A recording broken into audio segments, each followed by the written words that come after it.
চেরাগে জান শরীফ পীর ও মুর্শিদ रहनुमा কালান্দার বাবা জাহাঙ্গীর বা ইমান আল সুরেশ্বরী রচিত মারেফতের গোপন কথা নামক বই হতে ২১তম পরিচ্ছেদ পাঠ করছি। সূরা হুমাজা। ওয়াইলুল্লি কুল্লি হুমাজাতিল লুমাজাত আল্লাযী জামাআ মালাও ওয়া আদ্দাদাহ ইয়াহসাবু আন্না মালাহু ওয়া আখলাদাহু কাল্লা লায়ুমবাযান্না ফিল হুতামাতে হুমা আদরাকা মাল হুতামা নারুল্লাহি মুকাদাতু আল্লাতী তাত্তালিউ আলাল আফিদা ইন্নাহা আলাইহিম মুসাদাতুন ফি আমাদিম মুমাদ্দাদা। অনুবাদ: হুমাজা অর্থ যারা দুর্নাম এবং অন্যায় করে বেড়ায়। যারা অপরের দুর্নাম এবং অপকর্ম করে তাদের সবার জন্য দুঃখ। যারা ধন জমা করে এবং তাহা গুণে বেছে রাখে। তারা মনে করে তারা পুঁজি তাকে চিরদিন বাঁচিয়ে রাখবে। না, তা নয়, নিশ্চয়ই তাকে হুতামায় ফেলে দেওয়া হবে। কি দিয়ে তোমাকে বোঝানো যায় যে হুতামা কি? হুতামা হল আল্লাহরই প্রজ্বলিত আগুন, যাহা উদিত হয় অন্তরের ওপর। নিশ্চয়ই ইহা তাদের ওপর স্তূপীকৃত অবস্থায় আছে, থামের মধ্যে পরিবেষ্টিত। ব্যাখ্যা: যারা ধন সম্পদ সঞ্চয় করে তা গুণে বেছে তাদের মন মতো সাজিয়ে রাখে, এই ভেবে যে তাদের মাল তাদের সুখ সম্পদকে চিরস্থায়ী করে তুলবে, তাদের জন্য আফসোস। এই ধন সম্পদের জন্যই তারা অন্যের দুর্নাম এবং অপকর্ম করে বেড়ায়। কিন্তু ধনসম্পদ তাদেরকে স্থায়িত্ব দিতে পারবে না এবং উহা তাদের হুতামায় নিক্ষেপ করবে। পুঁজিমোহ নিজেই হুতামা। হুতামা আল্লাহর রোষের জ্বলন্ত আগুন। এই আগুন মানব মনের সর্বপ্রকার কোমলতা, প্রেম, প্রীতি এবং সাম্য ইত্যাদি সৎ গুণগুলো পুড়িয়ে ফেলে, যার ফলে সমাজের উপর নেমে আসে বৈষম্যের দুঃখ এবং শ্রেণীভেদের তীব্র বেদনা। মানব সমাজে চরম রূপে দেখা দেয় অসাম্য এবং এই অসাম্যের পরিণাম রূপে প্রেম প্রীতির বন্ধন হয় শিথিল। বস্তুমোহ তাদের অন্তরে পশুর মতো হয় উদিত। নিশ্চয়ই এই বস্তুমোহ বিশ্রী রূপ ধারণ করে তাদের অন্তরে বোঝাই হয়ে থাকে। তাদের এই জঘন্য মনোভাবকে তারা খুঁটি দ্বারা ঘেরাও করে সংরক্ষিত করে রাখে, কিন্তু প্রকৃতপক্ষে তারা আল্লাহর রোষের আগুনকেই নিজেদের ওপর বড় বোঝা করে সংরক্ষণ করে রাখে। এই সূরার সারমর্ম হিসাবে একটি কথা অতি সুন্দর এবং স্বচ্ছ হয়ে ফুটে ওঠে। উহা হল, পুঁজিবাদ ও হীন স্বার্থবাদ সমাজে সর্বপ্রকার অকল্যাণের মূল। যারা ধন জমা করে রাখে এবং তা গুণে বেছে রাখে। এই সূরার দ্বিতীয় আয়াতটি অতি সুন্দর এবং স্পষ্ট ইঙ্গিত দিচ্ছে প্রাইভেট প্রপার্টি তথা ব্যক্তি মালিকানার বিরুদ্ধে। প্রাইভেট প্রপার্টি তথা ব্যক্তি মালিকানাটাই মানব চরিত্র এবং সাম্যবাদকে বিকৃত এবং বিশ্রী করে তোলে। তাই কোরআনের এই সূরাটি প্রাইভেট প্রপার্টি তথা ব্যক্তি মালিকানাটাকেই প্রজ্বলিত অগ্নির সর্বপ্রধান ইন্ধন রূপে বর্ণনা করেছে। মন্তব্য: এই সূরাটি বস্তুবাদকে কেন্দ্র করে যে পাশবিক হীন স্বার্থবাদের গন্ধে গড়া পুঁজিবাদ, সেই পুঁজিবাদের ওপর একটি চরম আঘাত রূপে প্রকাশিত হয়েছে। এরকম বস্তুমোহ মানব অন্তরের গুণরাজিকে ধ্বংস করে তথায় প্রতিষ্ঠিত করে এক প্রকার কঠোর পুঁজিবাদ এবং হীন স্বার্থবাদ। এবং এই পুঁজিবাদের সমর্থনে তারা সর্বপ্রকার অপবাদ এবং কলাকৌশলের ভণ্ডামির সাহায্যে অন্যায়ের রাস্তাকে আরও বড় করে তোলে এবং এরই ফলে শ্রেণী বৈষম্যের উগ্রতা, জনসমাজের বুকে মহাপ্রীতির স্পর্শে গড়া সাম্যবাদে অনেক ফাটল তৈরি করে। ওয়াইলুল শব্দটির অর্থ ধ্বংস। আল্লাহর দৃষ্টিতে তারা সত্যি ধ্বংসের পথে হেঁটে চলেছে, যদিও তারা মনে করে এই পুঁজিবাদের হীন স্বার্থবাদকে শক্ত বেড়া ও খুঁটি দ্বারা নিরাপদ করে রেখেছে। খুঁটি ও বেড়া মানুষের থাকার ঘরকে যেমন রোদ, বৃষ্টি এবং ঝড় হতে নিরাপদ রাখে, সেরকম তুলনার সাহায্যে আল্লাহ তাদের পুঁজিবাদের হীন স্বার্থ সংরক্ষণের বিশ্রী মনোভাবের তুলনা দিয়েছে।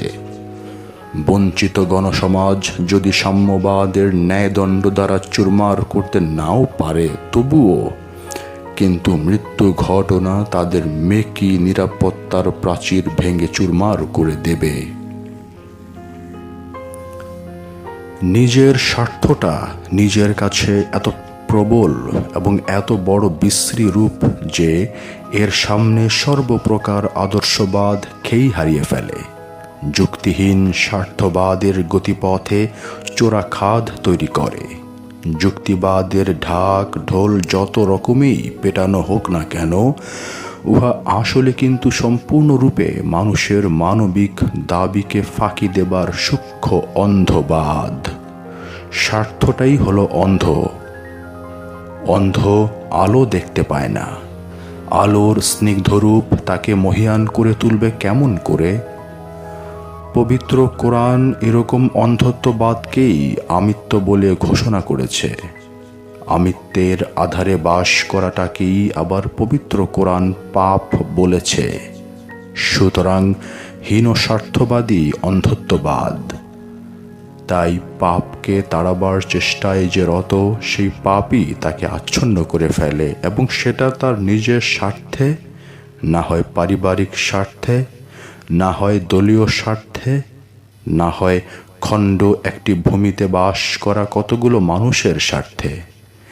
এই স্বার্থটা কখনো সার্বিক মঙ্গলের পথ দেখাতে এবং আদর্শ দিতে পারে না। তাই এই হীন স্বার্থটাই অন্ধত্ববাদের পূজারী। সুতরাং অখণ্ড ভালোর জন্য পাপের বিরুদ্ধে সংগ্রাম তার মৌখিক অর্থাৎ মুখে মুখে এবং ইহা গৌণ, এবং হীন স্বার্থটা তার আন্তরিক অর্থাৎ ভেতরে ভেতরে, এবং ইহাই মুখ্য। হীন স্বার্থটি যে সম্পূর্ণরূপে অন্ধত্ববাদের ওপর প্রতিষ্ঠিত এবং অখণ্ড ভালোকে বর্জন করে পাপকেই বহুদূর দিয়ে নিজের মধ্যেই ঘোরানো হচ্ছে, এবং ইহা তখনই পরিষ্কার রূপে মানুষের কাছে প্রকাশিত হয়ে পড়ে যখন পাপের বিস্তৃত চক্রটি মানুষের কাছে ধরা পড়ে যায়। কালির কলমে আর চামড়ার মুখের চাতুর্যপূর্ণ ভাষা দিয়ে যুক্তির সেতু রচনা করে কিন্তু বালির ভাগ এত বেশি মেশানো হয় যে, যার ফলে সার্বিক মঙ্গলের পাখানা পড়তেই মেকি যুক্তির সেতু তার অস্তিত্ব হারাতে থাকে। সূক্ষ্ম হতে অতি সূক্ষ্মরূপে হীন স্বার্থটা যখন বিরাজমান, তখন স্থূল দৃষ্টির কাছে ধরা পড়ে না। তাই বহু মানুষের সূক্ষ্ম হীন স্বার্থের প্রভাব থাকলেও উহা নিঃস্বার্থবাদ, সুতরাং আপাত যুক্তিসঙ্গত। সাদা চোখে পানির মধ্যে ভেসে বেড়ানো রোগ জীবাণু ধরা পড়ে না, কিন্তু অণুবীক্ষণ যন্ত্রের সাহায্য নিলে চোখ দুটো বোকা বনে যায়। মনের ভেতর হীন স্বার্থটা ভেসে বেড়াচ্ছে কি না, ইহার প্রমাণ দিতে হলে বিশ্বের মানব নামক অনুবীক্ষণ যন্ত্র দিয়ে পরীক্ষা করতে হবে। মহাপুরুষ রাসূলুল্লাহ আলাইহিস সালাতু ওয়াস সালাম এর দেওয়া অনুবীক্ষণ যন্ত্রটির নাম হলো এই: কেহই মুসলমান হতে পারে না যে পর্যন্ত সে যা পছন্দ করে নিজের জন্য তা সে পছন্দ করে অপরের জন্য, এবং এই অনুবীক্ষণ যন্ত্রটি দিয়ে নিজের হীন স্বার্থটা নিজের মধ্যে উকি ঝুঁকি মারছে কি না তা পরীক্ষা করে নিতে হবে। আমি নামাজ পড়ছি, রোজা রেখে চলছি, পশু কোরবানি দিচ্ছি, কিন্তু সবচাইতে বড় প্রশ্নটি হলো, আমি কি মুসলমান হতে পেরেছি? তেহামা পর্বতের মতো নেকির পর্বত বানালেও পুঁজি সংগ্রহের লালসা থাকলে আমাকে দোজখে যেতে হবে। এটাই ইসলামের স্পষ্ট ঘোষণা। কোনো এক সাহাবী রাসূলুল্লাহ আলাইহিস সালাতু ওয়াস সালামকে প্রশ্ন করেছিলেন, এরকম ধনলোভী ব্যক্তি কি নামাজ পড়ে না? রাসূলুল্লাহ আলাইহিস সালাতু ওয়াস সালাম সাহাবীকে তথা আমাদেরকে বুঝিয়ে দিলেন যাতে সে বিষয়ে সাবধান হতে পারি। শুধু নামাজ কেন, নফল নামাজও যদি আদায় করেছে, রাত জেগে তাহাজ্জুদ নামাজও পড়েছে এবং রোজাও রেখেছে, তবু তাকে এই পুঁজি সংগ্রহের লালসাই নরকে ফেলে দেবার মূল কারণ হয়ে দাঁড়াবে। গাছের গোড়া কাটা, কিন্তু সেদিকে নজর না দিয়ে গাছের মাথায় পানি ঢেলে চলছি। কিন্তু এ প্রশ্নটি কি মনের মাঝে ভেসে ওঠে না? গাছটি কি বাঁচবে? ফরজ হলো অবশ্য কর্তব্য, যা না করলে শাস্তি দেবে, কিন্তু ফরজের চেয়েও ইমানের ভিত্তি কি বড় নয়? ইমানের ভিত্তির দিকে নজর না দিয়ে নামাজ, রোজা এবং পশু কোরবানির মতো প্রয়োজনীয় জিনিসগুলোর একটি পয়সাও দাম থাকে না। যেরকম ভাবে গাছের গোড়া কাটা থাকলে গাছের মাথায় পানি ঢালা, আলো এবং বাতাস পাবার দিকে লক্ষ্য রাখার মতো প্রয়োজনীয় জিনিসগুলোর একটি পয়সাও দাম থাকে না। কারণ গোড়া কাটা গাছের মাথায় যত পানি ঢালা হোক না কেন, উহা বাঁচতে পারে না, এবং এরকম অবস্থায় পানি ঢালার কোনো মৌলিক অর্থই থাকতে পারে না। সোনা খাঁটি কি মেকি নিলেন, তার প্রমাণ কি কোষ্টি পাথরে যাচাই করে নেওয়া হয় না? দামি হিরে বলে যাচাই না করে মেকি কাচের ঝলসানো মুনাফিকি রূপটি মরে যাবার পর যদি ধরা পড়ে, তবে অনুশোচনায় গুমরানো কান্নার সিক্ত জল কি সম্পূর্ণ বিফলে যাবে না?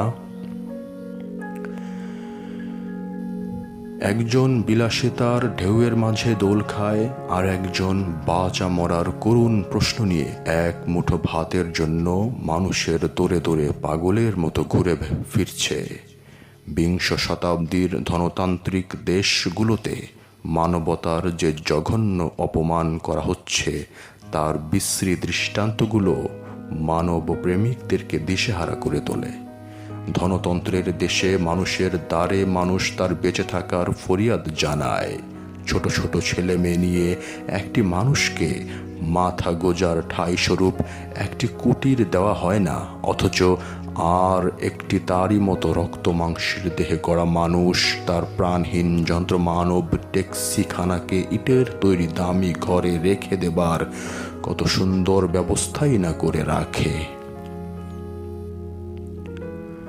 আল্লাহর সৃষ্টি শ্রেষ্ঠ জীব আশরাফুল মাখলুকাতের রাত কাটাবার স্থান পুঁজি মোহে আচ্ছন্ন ব্যক্তিটি আকার ইঙ্গিতে রাজপথের ফুটপাত দেখিয়ে দেয়।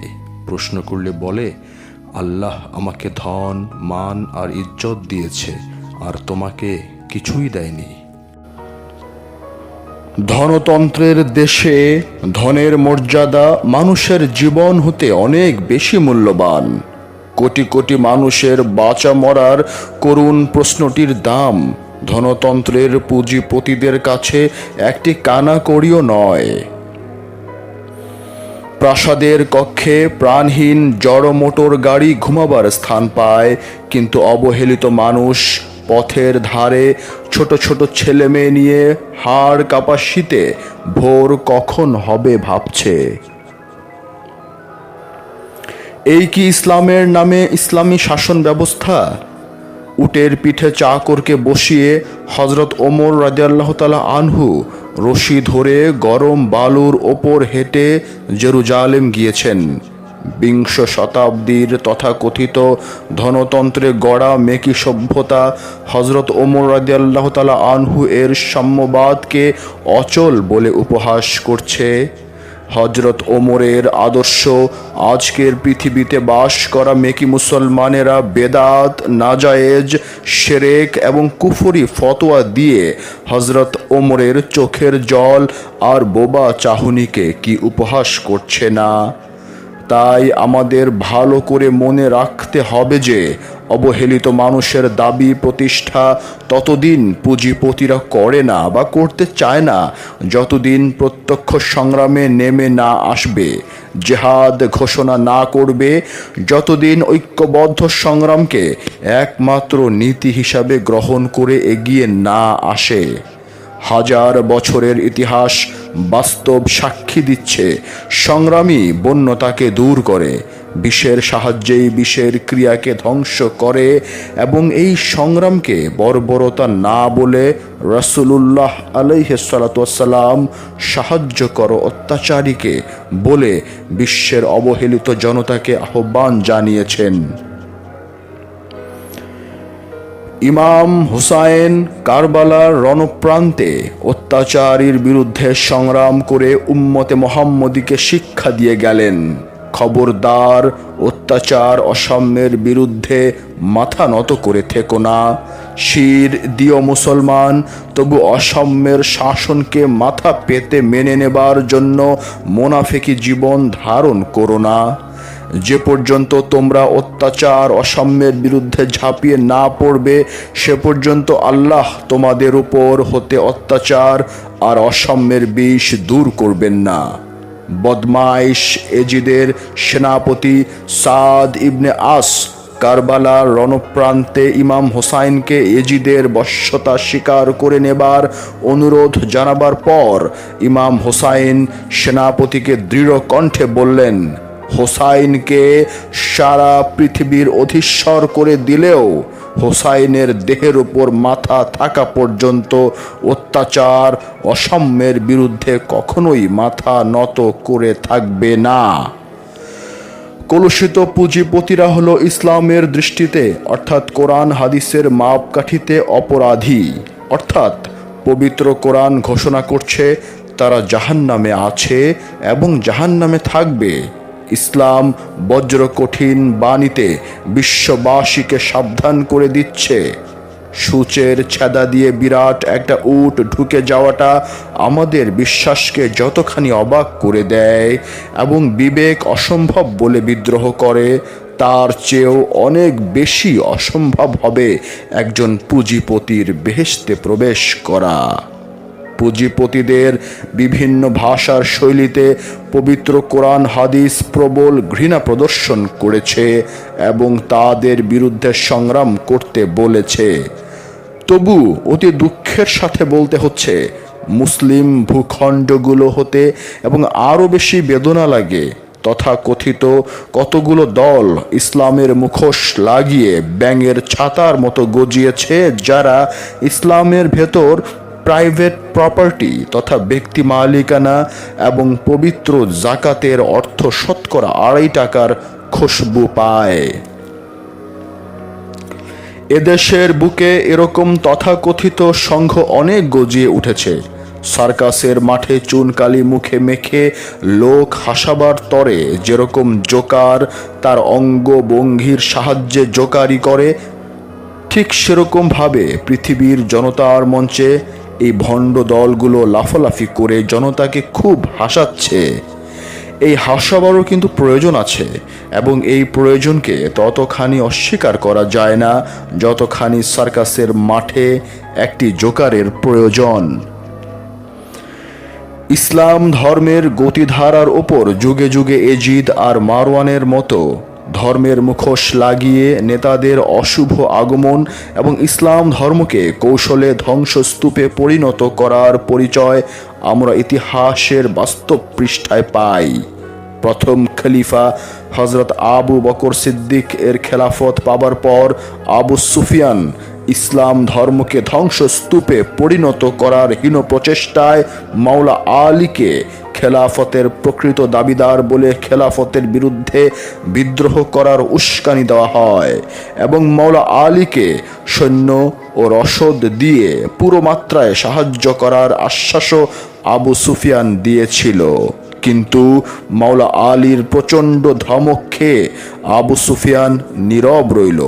মাওলা আলী আবু সুফিয়ানকে ধমক দিয়ে বলেছিলেন, তুমি এতকাল হুজুর পাক আলাইহিস সালাতু ওয়াস সালাম এর ঘোর শত্রুতা করেও তৃপ্ত হওনি, আবার সেই হীন প্রচেষ্টা আমার মাধ্যম দিয়ে করাতে চাও? বাটপার ইয়াজিদের মতো কায়েমি স্বার্থবাদীরা সুযোগ খুঁজে বেড়াচ্ছে পবিত্র ইসলাম ধর্মের মুখোশ লাগিয়ে। জনসাধারণ ভালো করেই জানে, যদি এই সকল ইসলামের মুখোশধারী দলগুলো কোনোদিন ক্ষমতায় আসতে পারে, তবে সেদিন হুজুর পাক আলাইহিস সালাতু ওয়াস সালাম এর প্রচারিত ইসলাম প্রতিষ্ঠিত না হয়ে বাটপার ইয়েজিদের ইসলামই প্রতিষ্ঠিত হবে। এই সমস্ত ধূর্ত দলগুলোর প্রচারণায় আজ মুসলিম সমাজের সরল মুসলমানগুলোর কাছে ইসলামের লেবাসধারী অনেক বাটপার পেয়ে আসছে সম্মান। কিন্তু ইনশাল্লাহ এমন দিন হয়তো আসবে যেদিন জনসাধারণ বুঝে নিতে পারবে যে সাহাবী হবার সংজ্ঞাটি কত শক্ত আর কঠিন।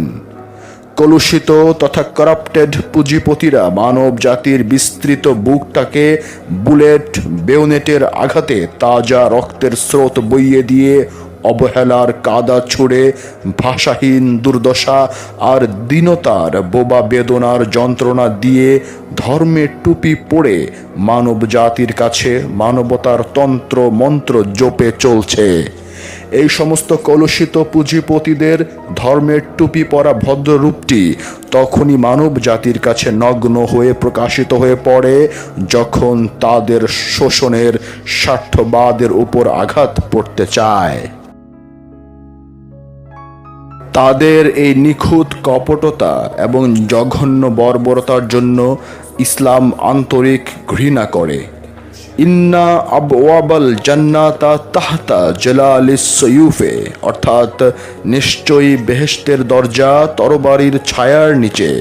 তাই ইসলাম মানব জাতিকে সাবধান করে দিয়েছে, কলুষিত পুঁজিপতিরা মানুষ খুন করার বিকট আকৃতির আদিম দানব। মানুষের মাথার খুলি দিয়ে বিলাসিতার পান পেয়ালা তৈরি ছাড়া কলুষিত পুঁজিপতিরা বিকৃত ভোগের তৃপ্তি পায় না। মানব জাতির ইতিহাসে হীন স্বার্থবাদের পাশবিক পরিচয় কলুষিত পুঁজিপতিরা যেভাবে দিয়ে যায়, তার তুলনা হিংস্র জানোয়ারের সাথে দিতেও ইসলাম ঘৃণা করে। বেঁচে থাকার সম্মানিত অধিকার নিয়ে যে সাম্যবাদের আদর্শ প্রতিষ্ঠা করতে ইসলাম বারবার আহ্বান জানিয়েছে, ইসলামের এই সত্যটুকু অস্বীকার করে কলুষিত পুঁজিপতিরা মানব জাতিকে মরে যাবার পর বেহেশতে হুর গেলমান নিয়ে আরামে থাকার নিশ্চিত আশ্বাসের বাণী শোনায়, অথচ নিজেদের হীন স্বার্থবাদের দর্শনটাকে দুনিয়ার বুকে কৌশলে বজায় রেখে চলেছে এবং আপ্রাণ চেষ্টা চালায়। মরে যাবার পর বেহেশত পাবার উগ্র মোহে জনসাধারণ নিজেদেরকে আচ্ছন্ন করে জীবনের অতি সাধারণভাবে বাঁচার অধিকার ধাপে ধাপে নিচের দিকে নেমে যায় এবং ঠিক সেই হারে বাটপারেরা মরে যাবার পর বেহেশতের সুখ ভোগ না চেয়ে মরতেই ভোগ স্বর্গ বানায়। এইভাবে সম্পদ আর শক্তির একক অধিকার তখন বাটপারদের মধ্যে সীমাবদ্ধ হয়ে পড়ে। জনসাধারণ আকাশে বেহেশত তৈরি করতে নেশা খাওয়া মাতালের মতো ব্যস্ত হয়ে পড়ে, কিন্তু নেশা কেটে গেলেই নর্দমার কাছে নিজের দেহটা পড়ে আছে দেখে ভীষণ লজ্জা অনুভব করে।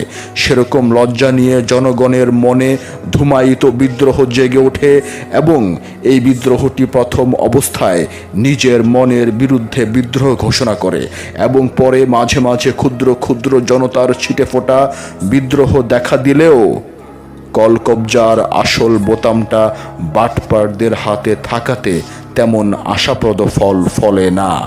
কেননা এই বাটপারদের বন্য শক্তির লৌহ হস্তে নিষ্পেষিত করার জিঘাংসা চরিতার্থ করার দরুন মুক্তির স্বল্পস্থায়ী স্বপ্নগুলো মিলিয়ে যেতে চায় এবং এরই ফলে পাপ হতে পরিত্রাণ পাবার মনোবলের মাঝে ভাঙন আর ফাটলের অপূরণীয় ফাঁক সৃষ্টি হয়।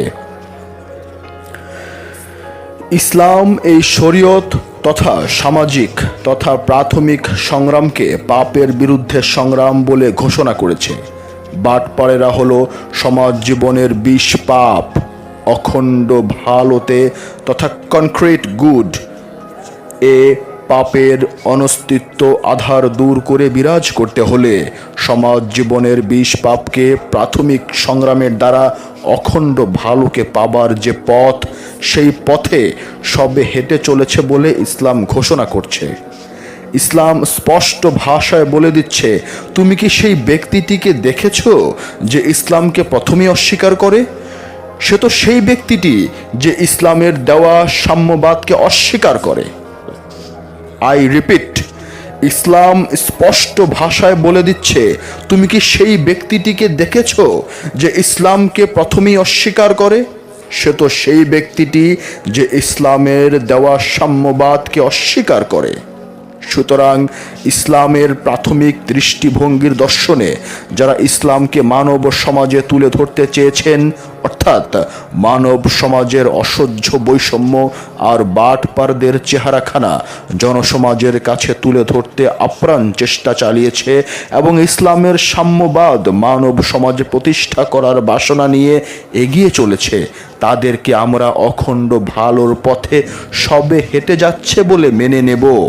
এরাই হলো পাপের বিরুদ্ধে ইসলামের দৃষ্টিতে প্রাথমিক সংগ্রামী এবং মুক্তি, সাম্য, ভ্রাতৃত্বের পূজারী হবার যে সংজ্ঞা দেওয়া হয়েছে, সেই সংজ্ঞায় প্রাথমিক দলভুক্ত মুসলমান। হোমিওপ্যাথি ঔষধের আবিষ্কারক হ্যানিম্যান যদি মুসলমান না হন, তবে তার দেওয়া ঔষধে রোগ সারে না বলে ফেলে দেওয়াটি কি নিতান্ত বোকামির পরিচয় দেয় না?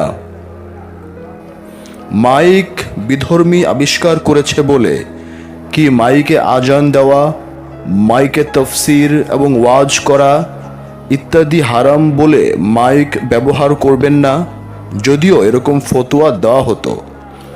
পেনিসিলিন ঔষধের আবিষ্কারক আলেকজান্ডার ফ্লেমিং খ্রিস্টান বলে কি তার পেনিসিলিন ব্যবহার করার মাঝে নিষেধ আছে? বিশ্বাস একান্ত ব্যক্তিগত, কিন্তু আবিষ্কার সার্বজনীন এবং গ্রহণযোগ্য। ধর্মের নামে ভণ্ডদের জন্য দুঃখ হয়, কারণ তারা তো নিজেদের চোখে ঠুলি পরে কলুর বলদের মতো দৌড়াচ্ছে এবং মানব সমাজকে সেই একই ঠুলি জোর করে পরিয়ে দিচ্ছে। তাই মানুষের হুঁশ জ্ঞান মানুষকে পথ দেখিয়ে দিচ্ছে। মানুষের সামাজিক নিত্যকার অসহনীয় পরিবেশ এবং যে কোনো সময় ফেটে পড়তে পারে বোমার মতো সামাজিক বিপ্লব, এবং সেই বৈপ্লবিক পরিণাম কলুষিত পুঁজিপতিদের বিরুদ্ধে বিক্ষিপ্তভাবে মুক্তির সরল পথ দেখায়। অর্থাৎ ইসলামের দেওয়া অর্থনৈতিক ব্যবস্থায় প্রতিষ্ঠিত ইসলামী সাম্যবাদ প্রতিষ্ঠায় যাত্রা শুরু হয়। কাজ করার সাধনা ছাড়া অখণ্ড ভালোতে বাস করছি বা করতে চলেছি বলার অধিকারকে ইসলাম ভণ্ডামি করা হচ্ছে বলে জানিয়ে দিচ্ছে, এবং অধিকার না পেয়ে কাজ করে যাওয়াটাকে ইসলাম নিছক গাধার বোঝা বইছে বলে উপহাস করেছে। সত্য, ন্যায় ও নৈতিকতার পথটাই হলো পুল সেরাতের বর্ণিত ধারালো এবং সূক্ষ্ম পথ। এই পথের চারপাশ ঘিরে আছে অনস্তিত্ব পাপের আধার। তাই যে কোনো দুর্বল মুহূর্তে পাপের আধার বাসা বাঁধতে পারে। উহুদের যুদ্ধের মাধ্যমে পার্থিব সম্পদটি যে কোনো এক দুর্বল মুহূর্তে সত্য, ন্যায় ও নৈতিকতার আদর্শকে ভুলিয়ে দিয়ে পাপের গ্রাসে পরিণত হতে পারে, তার জ্বলন্ত ইঙ্গিত রাসূলুল্লাহ আলাইহিস সালাতু ওয়াস সালাম বিশ্ব মানব সমাজকে দিয়েছেন।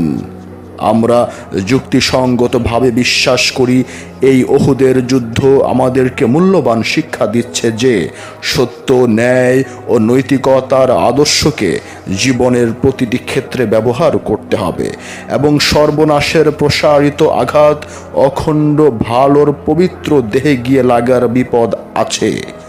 যারা ধন জমা রাখে এবং তা গুণে বেছে রাখে, কোরআনের এই কয়টি কথা একটু চিন্তা করলেই অতি সুন্দর এবং স্পষ্ট ইঙ্গিত পাওয়া যায় যে প্রাইভেট প্রপার্টি তথা ব্যক্তি মালিকানার বিরুদ্ধেই বলা হয়েছে।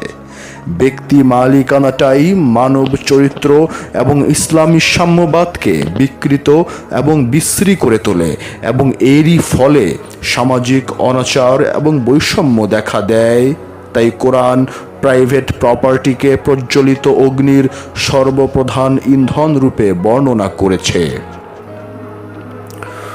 প্রাইভেট প্রপার্টি বলতে কিছু না কিছু ধন সম্পদের কর্তৃত্ব করা বোঝায় এবং সম্পত্তির কর্তৃত্ব মানুষের আমিত্ব এবং পৃথিবীর ওপর স্বার্থ রক্ষার ইবলিসি ইঙ্গিত বহন করে। তাই এখানে ব্যক্তির অধিকারকে তথা নিজের অধিকারে ধন জমা রেখে দাতা সেজে ক্ষুধার্তকে খাদ্য দান করার সওয়াব হাসিল করতে বলা হয়নি। অর্থাৎ প্রাইভেট প্রপার্টির স্বীকৃতি দেওয়া তো দূরে থাক, বরং ইহা আমিত্ব এবং দুনিয়ার মোহে জড়িয়ে পড়ার একটি প্রধান কারণ বলে ইহাকেই তথা প্রাইভেট প্রপার্টিকেই হুতামাহ অর্থাৎ জাহান্নামের প্রজ্বলিত অগ্নি বলা হয়েছে। ধন জমা করে বাক্যটির অর্থ কি আপনি নিজেই একটু তলিয়ে দেখুন তো। আপনি কি ধন বলতে ধাতু নির্মিত মুদ্রা ও কাগজের টাকাকে মনে করছেন? আপনি তা কখনোই মনে করতে পারেন না যদি অন্তত অর্থনীতি সম্বন্ধে আপনার কিছুটা ধারণা থেকে থাকে, কারণ আপনি জানেন ধাতুতে বানানো মুদ্রা এবং কাগজের টাকা হলো ধন বিনিময় করার একটি সহজ মাধ্যম। সুতরাং ধন জমা করে রাখা এবং তার হিসাব রাখাটার অর্থ হলো নিজের অধিকারে কম বেশি সম্পদ রেখে দেওয়া এবং সেই সম্পদ যাতে নিজের হাতছাড়া না হয় তার জন্য সবসময় সেদিকে মনোনিবেশ করা, এবং ইহাকেই অন্য ভাষায় বলা হয় প্রাইভেট প্রপার্টি তথা ব্যক্তি মালিকানা। যেহেতু এই ব্যক্তি মালিকানা তথা প্রাইভেট প্রপার্টিকেই যখন কোরআন প্রজ্বলিত অগ্নি বলে সাবধান করে দিচ্ছে, সেহেতু প্রাইভেট প্রপার্টির গন্ধ ইসলামের কোথায় আছে? কোরআন শরীফের ভেতর এমন কোনো বাণী নেই যার ভেতর প্রাইভেট প্রপার্টির সমর্থন খুঁজে পাওয়া যায়, বরং বহু বাণীতে ইহাকে প্রজ্বলিত অগ্নি, জাহান্নাম, কঠিন শাস্তির ইন্ধন রূপেই বর্ণনা করা হয়েছে। জানি না নাস্তিক কমিউনিস্টরা সর্বহারাকে যদি পরিধানের কাপড় এবং পায়ের জুতো সরকারিভাবে ব্যবহার করতে গিয়ে বলে যে এই কাপড় এবং জুতার ব্যবহারের মধ্যে অন্তত তোমাকে সর্বময় অধিকার দেওয়া হলো, তাহলে ইহা আমাকে অকপটে স্বীকার করতে হবে যে ইসলাম সেই কাপড় এবং জুতাটুকুর ওপরেও কাউকে সর্বময় ক্ষমতার অধিকার দেয়নি। সর্বহারা তো বাদ, যে কেহ যদি সেই কাপড় এবং জুতার ব্যবহার করে তবে তারও কৈফিয়ত দিতে হবে। ইহাই ইসলামের বিধান, কারণ সর্বময় ক্ষমতার অধিকার এবং আসমান ও জমিনের একমাত্র মালিক হলেন আল্লাহ। কোরআন ঘোষণা করছে, তুমি কি জানো না আসমান এবং জমিনের মালিকানা আল্লাহরই? সূরা মায়দা আয়াত 40। পুনরায় কোরআন এই কথা ঘোষণা করছে যাতে আমরা নিজেদেরকে মালিকের আসনে না বসাই, কারণ আমরা মালিকানার কর্তৃত্ব গ্রহণ করলেই মাথা চাড়া দিয়ে উঠবে মানব সমাজের বুকে অসাম্য, জুলুম আর শোষণের বিভীষিকা। কোরআন বলছে আসমান এবং জমিনে যা কিছু আছে যা কিছু ইহাদের উভয়ের মধ্যে আছে এবং যা কিছু মাটির নিচে আছে সবই তারই তথা আল্লাহরই। সূরা তোহা আয়াত 6। তাই বড় হোক কিংবা যত ক্ষুদ্রই হোক, কোনো জিনিসেরই মালিক মানুষ হতে পারে না। মানুষ হতে পারে শুধু মানব জাতির সর্বপ্রকার মঙ্গল সাধনের আমানতদার। পানির পিপাসায় নিজের জীবন হয়তো চলে যেতে পারে, তবু সে পানি হাতে নিয়ে যে ব্যক্তি ভাবতে পারে যে তার মতো পিপাসার্ত অনেকেই যুদ্ধ ময়দানে পড়ে আছে, তাদের পিপাসা হয়তো আমার চেয়েও বেশি, তাই আগে তাদেরকে পানি পান করতে দাও। এমনিভাবে সকলের তৃষ্ণার্ত ঠোঁটের কাছে পানি পেয়েও যারা অপরের তৃষ্ণার কথা মনে করে পানি পান করেননি এবং পরিশেষে সবাইকে ইন্তেকাল করতে হয়েছে, এরকম নজিরবিহীন ভ্রাতৃত্ব আর সিমেন্টেড ইউনিটি যাদের চরিত্রের আমলে সালেহা তথা অপরের সুখ দুঃখ নিজের মতো মনে করে বরণ করে নেওয়া ছিল, তাদেরকে যত সমালোচনাই করা হোক না কেন, তবু বিশ্বের মানবকে মুহূর্তের তরে অবাক করে দেয়। আর যারা মুসলমান, তাদের চোখ দুটো মুহূর্তে অশ্রুসিক্ত হয়ে ওঠে। প্রাইভেট প্রপার্টির জঘন্য অপবাদ কোরআন হাদিসের ওপর চাপিয়ে দিয়ে বিকৃত ব্যাখ্যা করে যারা ইসলামের সৌন্দর্যের মুখে কালি লেপে দিয়ে হীন স্বার্থ সিদ্ধি করে, যারা আল্লাহ যা নাজেল করেন তার বিকৃত ব্যাখ্যা দিয়ে আসল সত্যটিকে মানুষের চোখে ফাঁকি দেবার জন্য ঢেকে রাখে, তাদেরকে কোরআন সোজা শাস্তি ভঙ্গকারী, জালেম এবং সবশেষে কাফের বলে ঘোষণা করছে। কোরআন ঘোষণা করছে, আর সেই সব লোক হতে দূরে থাকো যারা আল্লাহর নামে বিকৃত করে দিচ্ছে, শীঘ্রই তারা তাদের কর্মের প্রতিফল পাবে। সূরা আরাফ আয়াত 180। কোরআন পুনরায় বলছে, তবে কে আছে তার চেয়ে অধিক অত্যাচারী যে আল্লাহর বিরুদ্ধে মিথ্যা বানিয়ে নেয়? সূরা কাহাফ। কোরআন বলছে, আল্লাহ যা নাজিল করেছেন যারা সেই অনুসারে বিচার করে না তারাই শাস্তি ভঙ্গকারী। সূরা মায়েদা আয়াত 47।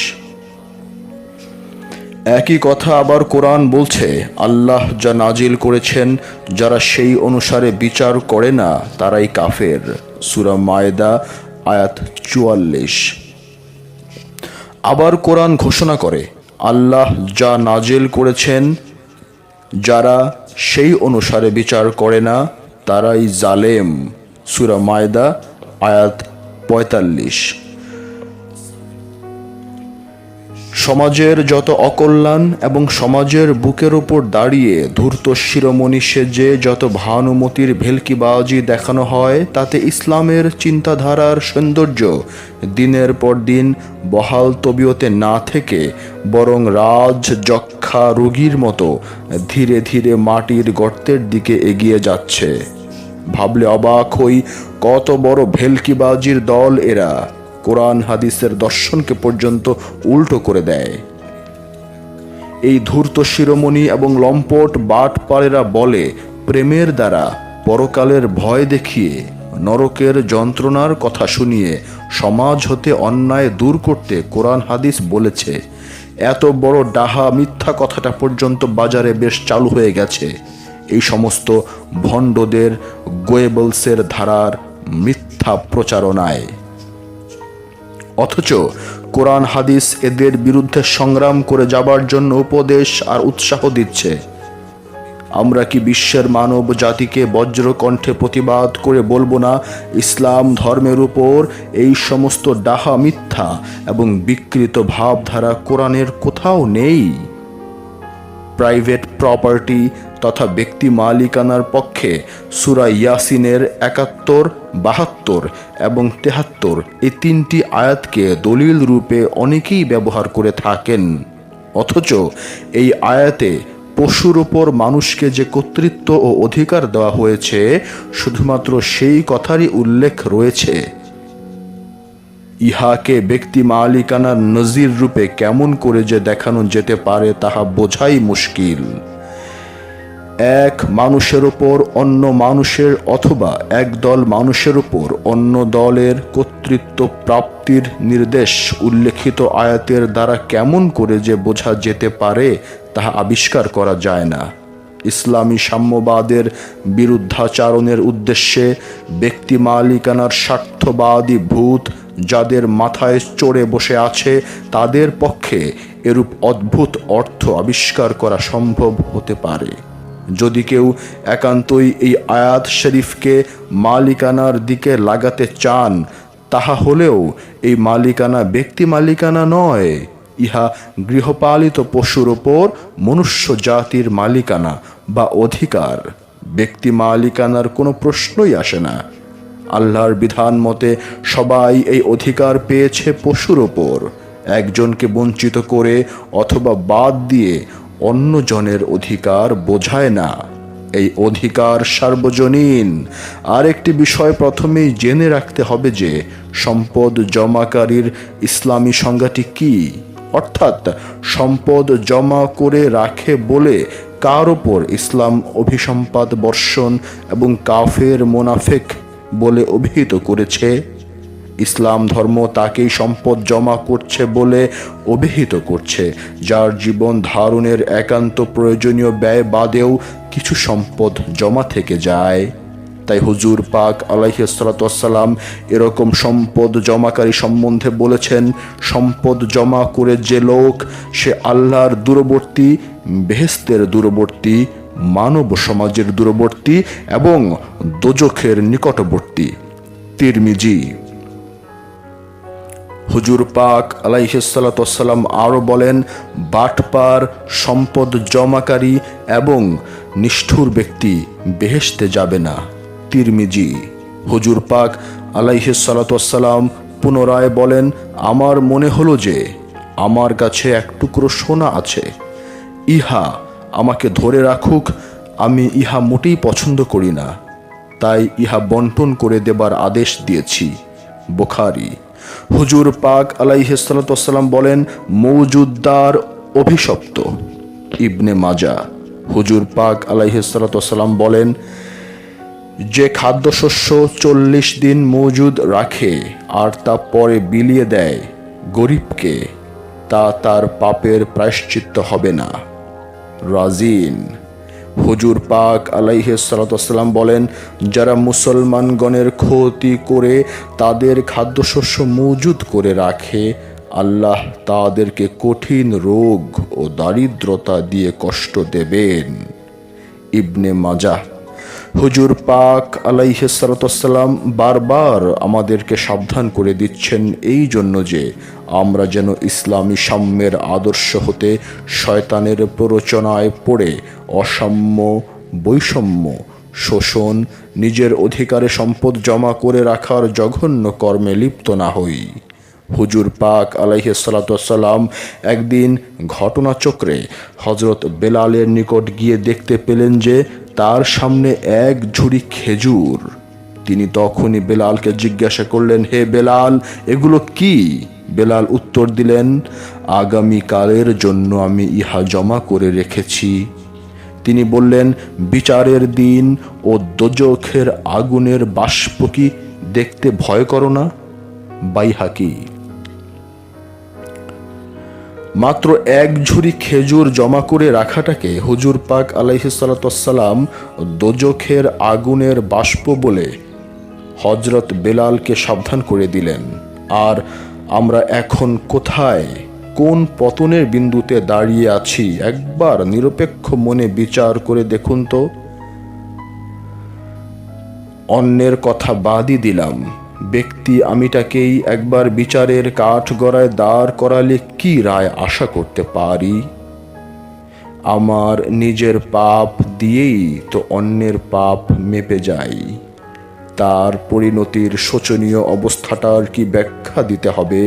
জলজ্যান্ত সত্যের উলঙ্গ প্রকাশের ধারাকেও আপন অন্ধ স্বার্থের খাতিরে বাঁকা পথে জোর করে টেনে নিয়ে যায়। আর যদি একান্তই না নিতে পারি তাহলে চিরন্তন একখানা অপবাদের গালি দিয়ে যাই। এই হাদিসগুলো না একদম বানানো হাদিস তথা জয়ীফ হাদিস, কিন্তু আমরা জেনেও না জানার ভান করতে বাধ্য হই ওই স্বার্থের ঝুড়িটার দিকে লোলুপ দৃষ্টিতে তাকিয়ে। কিন্তু এটা যে অবিসংবাদিত সত্য কথা। সত্যের থাকে না কোনো পোশাক, পা থেকে মাথা পর্যন্ত সত্য চিরদিন থাকে উলঙ্গ।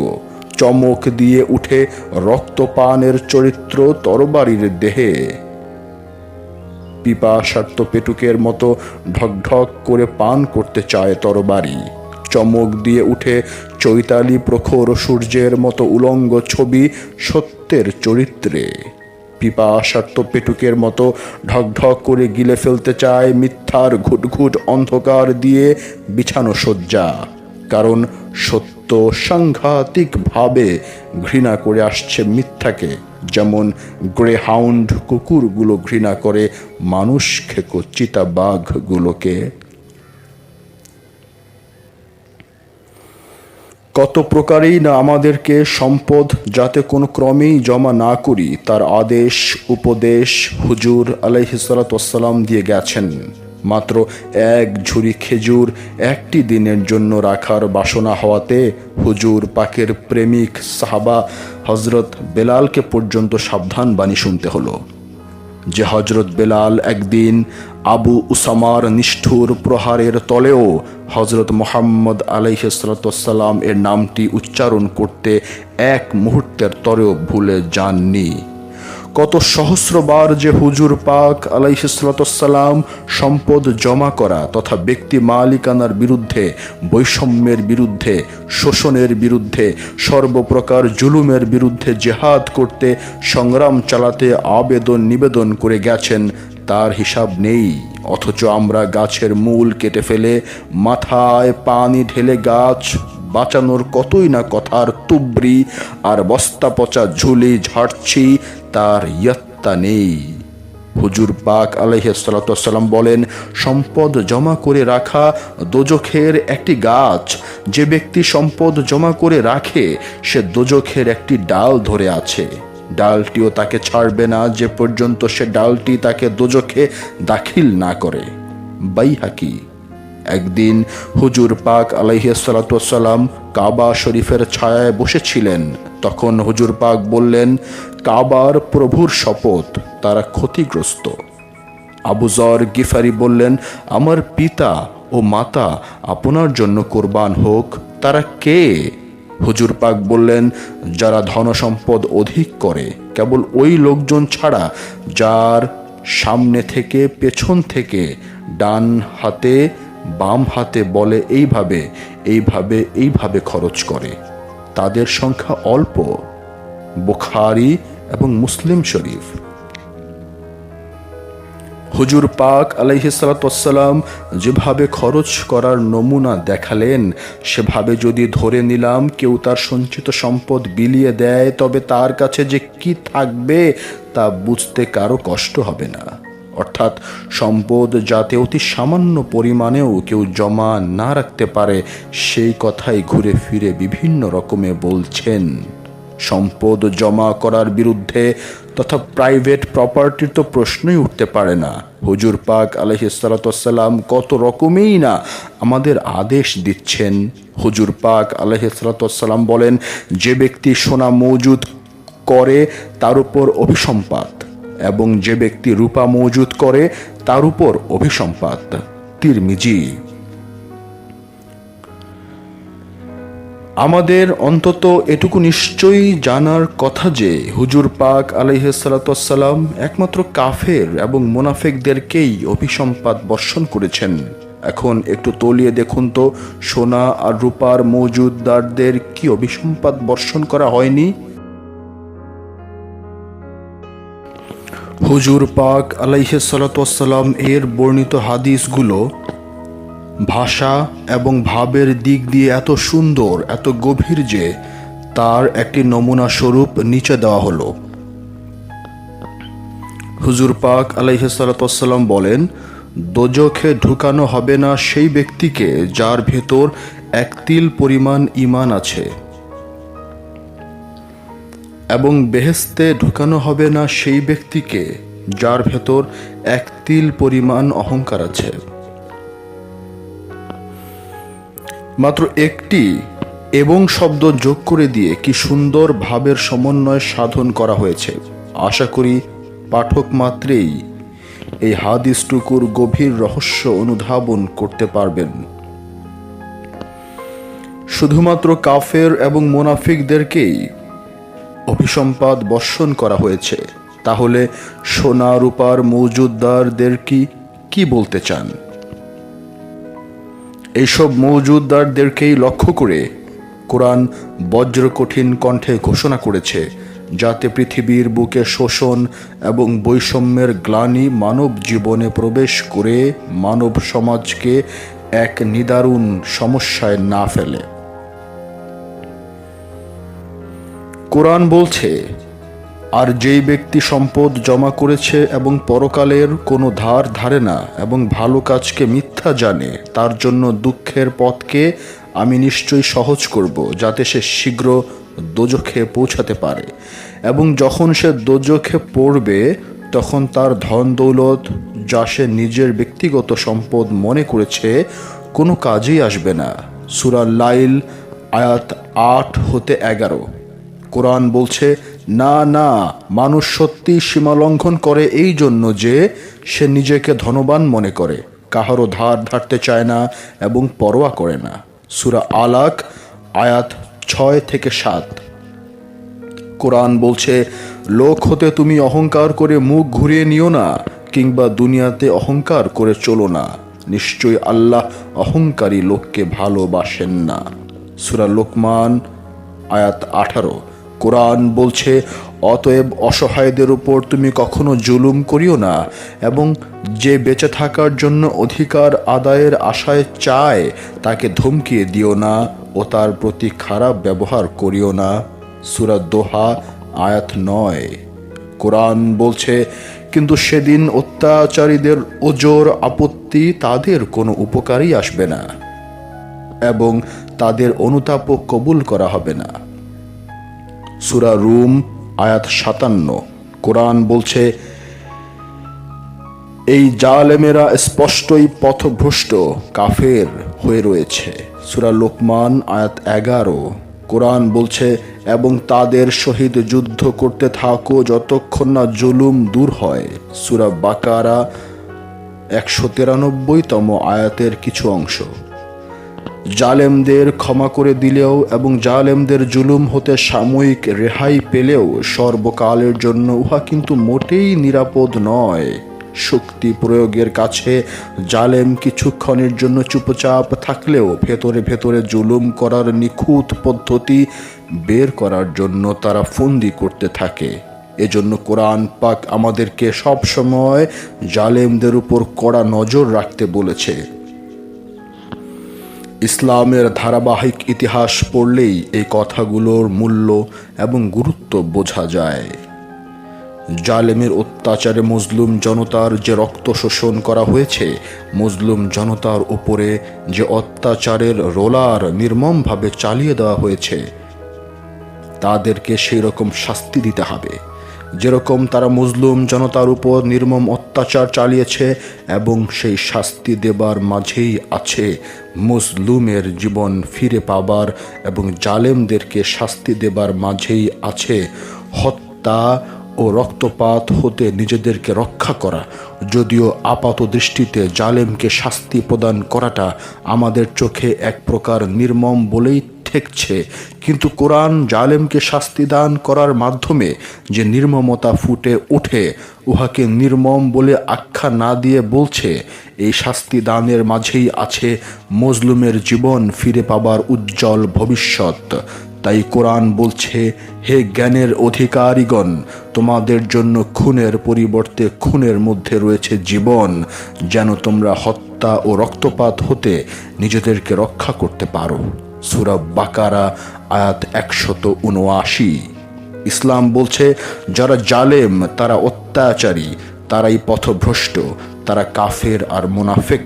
তাদেরকে আল্লাহ পথ দেখান না। তারা মানুষকে এতিম বানিয়ে এতিমের রক্ত শোষণ করে সুখে থাকার জন্য তৈরি করে বড় বড় প্রাসাদ, কিন্তু শোষণের দ্বারা গড়ে ওঠা যে প্রাসাদ, তার প্রতিটি ইট জালেমের হৃদয়ে স্থায়ী শান্তির স্বপ্নকে আঘাত করে ভীষণভাবে। তারই দরুন জালেমের মন সবসময় অস্থির আর সন্দিগ্ধ থাকে। শান্তির রূপে গড়া প্রাসাদের প্রতিটি কক্ষের দেয়াল জালেমকে শোষণ করছে এতিমের রক্ত বাক্যটি বোবা ভাষায় প্রতিধ্বনিত করে। আর তারই দরুন জালেম প্রতিটি ক্ষণে অনুভব করে অদৃশ্য অথচ তীব্র পাঁজর ফাটা আঘাত। কোরআন কত সুন্দর করেই না জালেমের মর্মবেদনার ছবি ফুটিয়ে তুলছে। আর আল্লাহ কখনোই জালেমদেরকে পথ দেখান না। যে শোষণের দ্বারা গড়া বিলাসী প্রাসাদ তারা নির্মাণ করেছে, তারই দরুন তাদের মন সবসময় সন্দেহে ভরা থাকবে, যে পর্যন্ত না তাদের হৃদয় টুকরো টুকরো করে কাটা হয়। সূরা তাওবা আয়াত 110। কেন ওই জালেম বেঈমানদের ভীরু বুক দুরু দুরু করে কেঁপে ওঠে? যাদেরকে অত্যাচার করে, শোষণ করে, অকথ্য নির্যাতন করে, অর্থনৈতিক ভেলকিবাজি দেখিয়ে, সম্পদের কেন্দ্রীভূত করার মিঠা অস্ত্রের আঘাত দিয়ে, মানবতাহীন নেংটি পরিয়ে দিয়ে যে সকল সরল জনতাকে এতিমের শ্রেণীতে ভিড় করাচ্ছে, তারা কি নীরব দর্শকের ভূমিকা পালন করে যাবে? তারা কি ভাগ্যের লিখন এই ছিল বলে সান্ত্বনা খুঁজবে? অত্যাচার, জুলুম, শোষণ আর নির্যাতন যদি বোবার মতো শুধু নীরবে দাঁড়িয়ে সয়ে যাও, যদি এর বিরুদ্ধে প্রতিবাদ মুখর না হও, যদি গোপন করে রাখো অত্যাচারের বিরুদ্ধে প্রতিবাদ করার আল্লাহর দেওয়া স্পষ্ট প্রমাণগুলোকে, যদি লুকিয়ে রাখো আল্লাহর পথে চলার যে নির্দেশ, যাহা কেতাবের ধারাসমূহে আমরা রূপে তোমাদের কাছে খোলসা করে দিচ্ছে আবর্তন বিবর্তনের মাধ্যমে, তবে তোমাদের ধ্বংস হয়ে যাবার অভিশাপ আল্লাহ কর্তৃক নিশ্চয়ই বর্ষিত হবে এবং তাতে নিজেদের ধ্বংস নিজেরাই ডেকে আনবে।